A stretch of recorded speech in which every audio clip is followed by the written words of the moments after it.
In today's video, I'm reviewing a 2016 Nissan Pathfinder. The Nissan Pathfinder was first introduced to market in 1986 and is now on its fourth generation.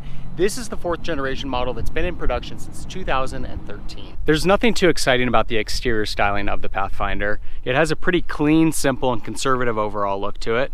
Nothing obscure out of the ordinary.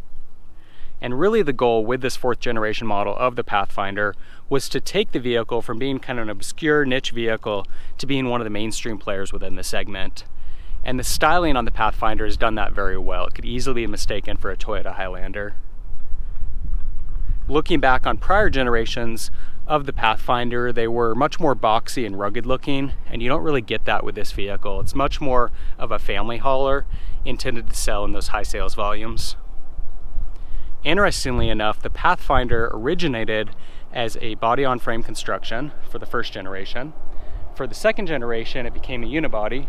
Third generation went back to that body-on-frame, and then this fourth generation model went back to unibody. And if you're not familiar with the difference between the two, body-on-frame is essentially more of a truck or a true SUV, much more capable off-road, whereas a unibody has much better driving characteristics on paved roads. Not as capable off-road. And so what that really means is that this vehicle drives a lot more like a car than an SUV. It's also less capable for true off-roading.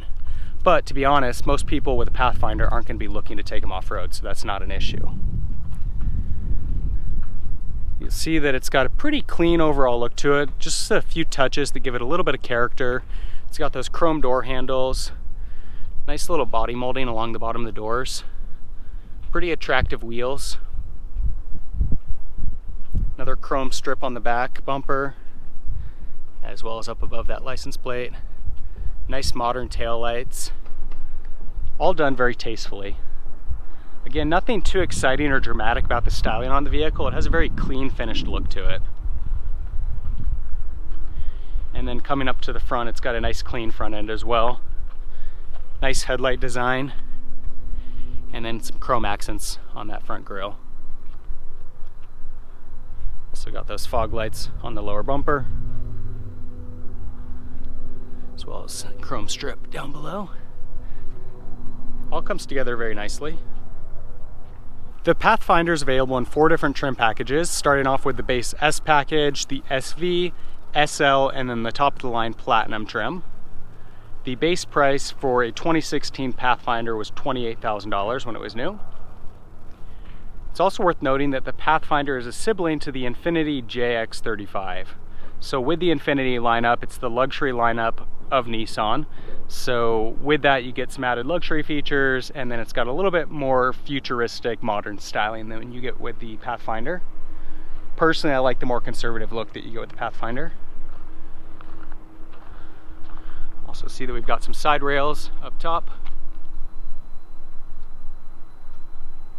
In general, it's got a nice clean look to it. Nothing too exciting about the Pathfinder, but again, within this segment of vehicle, that's not something most owners are looking for. And comparing it to the likes of the Toyota Highlander, I think it's every bit attractive as the Highlander. Looking inside the Pathfinder, you'll see that Nissan played it pretty safe here as well. It's got a pretty basic and simple overall design. Nothing too exciting about the interior, but there's nothing to really complain about either. It's very functional, and it's got decent quality materials. As far as standard features on this Pathfinder, we've got power windows, power door locks, and power mirrors. So you've got a little cubby for a cup holder and some other items in the door. Interestingly, the driver's seat is not powered.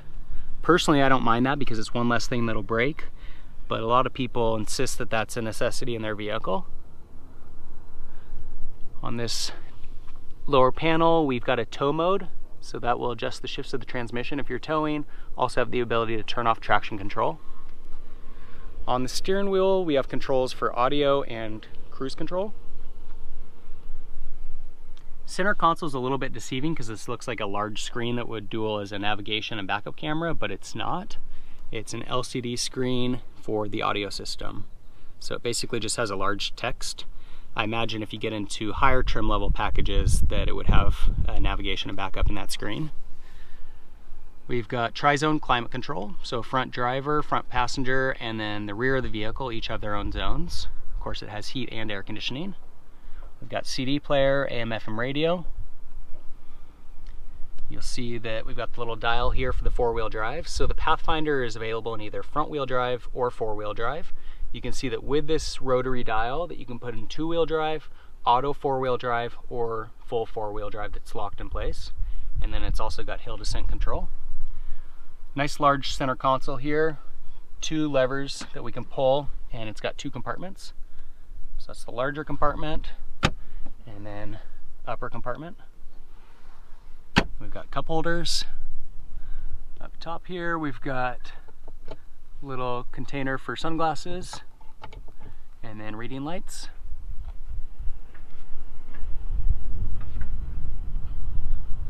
Jumping into the back seat, I guess middle row, you'll see that's very spacious, a lot of leg and headroom. We've got cup holders built into the door, one here and two down below. You'll see those vents for that tri-zone climate control. Also the ability to adjust that from the rear of the vehicle. In the middle of this row, we've got a folding armrest with two more cup holders and another little compartment. With these seats, they're very functional. A lot of ways to adjust them. So we've got a lever underneath that you can use to pull the seats forward. That's handy if you're using that third row seat and you want to add a little bit of legroom for those rear passengers. We've also got a lever here for folding the seat down. So if you need that down to get large items in from the back, have that functionality. We've also got the ability to pull that lever, see if I can do this with two hands, and recline the seat back. Hard to do with one hand, but you can see there we've got it in a different position, so it's nice to be able to recline that seat. And then finally, if we pull on this lever, that guy folds up and the whole row slides forward, providing you access to that third row seat, which is actually surprisingly functional. So you'll see pretty decent legroom in that third row seat, especially with that ability to slide the middle row forward. So it's very functional third row seat, not something you see in all vehicles within the segment. You'll see that it's got a split down the middle, so you can use one seat or both. And then the 60-40 split in the middle row also adds some added functionality. We walk around to the back. You'll see that cargo capacity is going to be pretty limited if that third row seat's in use. So it's kind of an either-or scenario. Not going to be incredibly functional if you've got these seats in use and you've got cargo for all passengers. But when that's folded down, it really increases that cargo capacity. It becomes a very, very spacious rear area. You'll see that for that third row seat, we've got two cup holders on this side and another two on that side.